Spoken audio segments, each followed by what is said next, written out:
So, good day mga best. Juan Pinasabi Toy Shop. Investment 101 tayo. Marami kasing nagtatanong kung paano ako kumikita sa cards. Ayun, sasagutin ko na ang tanong nyo. So, ayun, bigyan ko kayo sample. Mabilis lang mga best. Eto. Victor Wembanyama rookie card. Ayan, 2023-24. Panini. Ayan. So, bali nakuha ko siya sa blind box dati. Last year pa. Ang nagastos ko is around 2,000 kasi ano siya, TikTok live. So, sumali ako tapos yan, ito yung nakuha.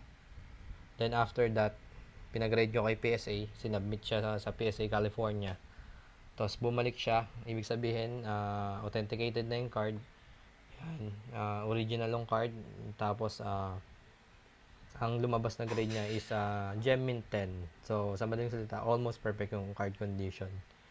So, since nag-champion sila sa Western Conference, tapos MVP pa siya. So, ito na yung current market value niya.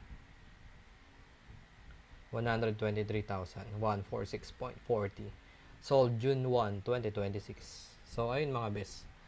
So, sa madaling salita, ang puhunan ko, sabihin na natin around 6K. Tapos, ang tinubo natin, mga, kaya na mag-mat. Basta yun, 6 digits. So, ganun mga best. Pero iba-iba yung way para kumita sa cards ha. Ito lang isa sa mga sample. So, sana nga mga best may natutunan kayo. At, ayun, pagdo na naman tayo.